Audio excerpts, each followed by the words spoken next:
BFM Business, BFM Patrimoine, les réponses aux questions.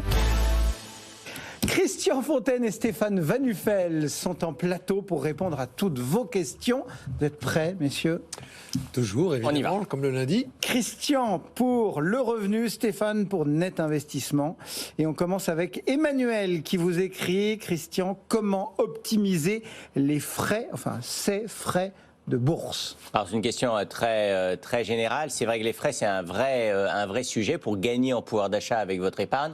D'ailleurs, le législateur ne s'y est pas trompé. Il a légiféré. Il y a de nombreux textes qui ont été adoptés sur cette thématique ces dernières années. Alors, revenu, vous nous connaissez. Vous savez très bien que nous ne sommes pas des ardents partisans des frais zéro en finance ou même d'ailleurs dans d'autres secteurs. Les frais zéro signifient souvent zéro conseil toujours et souvent frais cachés.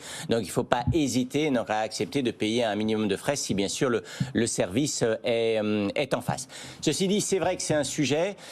Quelques chiffres qui montrent l'importance des frais en matière de placement. Vous placez 100 000 euros, mon cher Cédric, pendant 25 ans à 8%. Le capital au bout de 25 ans sera de 600 000 euros. Si vous ne placez qu'à 6%, donc 2% de moins parce que vous payez 2% de frais, vous n'aurez in fine que 400 000 euros. Donc les frais sur 25 ans avec de tels niveaux de rendement, c'est 200 000 euros. Votre mou le précise très clairement, ça pique. Alors comment réduire ces frais et c'est là, ça devient intéressant parce que les particuliers, les épargnants ont véritablement une marge de manœuvre. S'ils ne prennent pas de précautions avec leur épargne, ils vont payer facilement 2 à 3% de frais par an. Et en suivant des conseils pratiques, ils peuvent passer autour entre 0,5 et 1 point. Premier conseil, il va de soi, bien sûr, il faut mieux gérer son épargne soi-même. Ce n'est pas fait par un professionnel, vous allez échapper 1%, vous payerez 1% de moins de frais environ par an. Ensuite, le choix de l'intermédiaire. Là, si vous faites de la bourse en direct, donc des émissions, on parle du patrimoine, mais on parle aussi beaucoup de bourse, mais toutes les dernières études de l'AMF, le gendarme des placements, le montrent très clairement. Si vous passez vos ordres de bourse par l'intermédiaire d'un établissement spécialisé, vous payez facilement 2 à 3 fois de frais de moins par rapport à une grande banque traditionnelle, même si vous passez vos ordres par Internet. Un petit repère, si vous gérez en direct votre compte titre, votre PEA, il faut savoir que vous pouvez ne payer qu'autour de 0,1, 0,2% de frais d'arbitrage sur chaque opération d'achat ou de vente. 0,2, c'est un peu l'objectif que vous pouvez avoir en tête. Il est possible de payer moins, mais dans ces cas-là, il peut y avoir des conditions de montant ou de régularité ou de nombre d'opérations au cours d'un mois. Troisième levier sur lequel vous pouvez agir. Au revenu, nous militons pour une gestion active de son patrimoine, mais pour un niveau de trading raisonnable. Plus vous effectuez d'opérations d'aller-retour dans la journée, très souvent, ça se traduit par des frais supplémentaires. Et quatrième, je dirais, astuce, c'est bien sûr de privilégier les fonds le moins chargés. Les études, notamment l'étude annuelle SPIVA de Standard & Poor's Dow Jones Indice, montrent très clairement que les fonds indiciels, entre guillemets les ETF, donc sont très compétitifs par rapport aux fonds gérés de façon active. Et c'est vrai qu'un ETF, c'est 0,2, 0,3, 0,4% de frais de gestion annuels contre souvent plus de 2% pour un fonds investi en actions européennes. Voilà.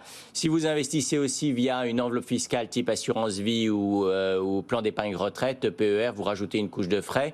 Donc c'est un vrai sujet et une vraie source de gain de pouvoir d'achat en matière de placement que d'optimiser les frais. Donc Emmanuel, vous avez raison de vous intéresser à ce sujet. Alors les frais Stéphane, vous êtes un facteur de frais?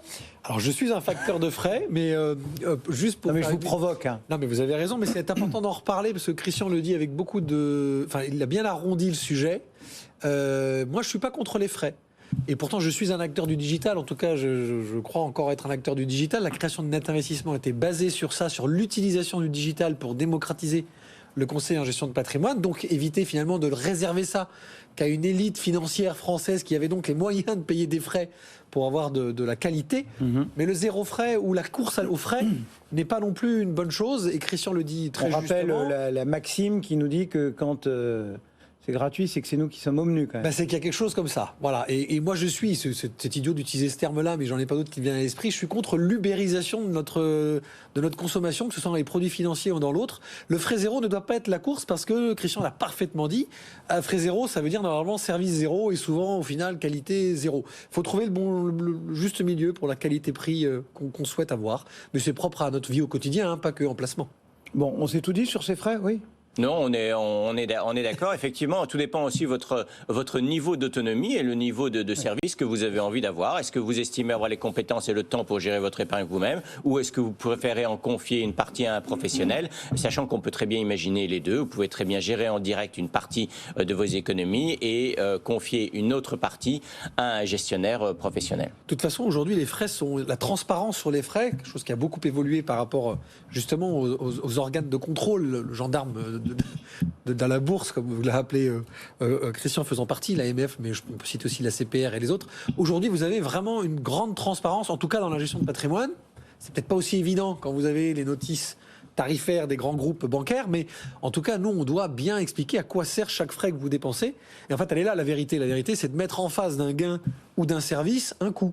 Si ce coup, vous n'avez plus de cohérence ni vraiment d'intelligence à le laisser à quelqu'un, faites-le vous-même, j'ai envie de dire. Après, l'information est souvent, quand même relativiser un tout petit peu, l'information est souvent disponible. Oui, il y a eu des progrès faits en matière de transparence. Elle n'est pas toujours encore lisible. Certes, lorsque vous recevez un document de 80 pages, l'information sur les frais y est, mais s'il faut passer 3 heures pour la trouver.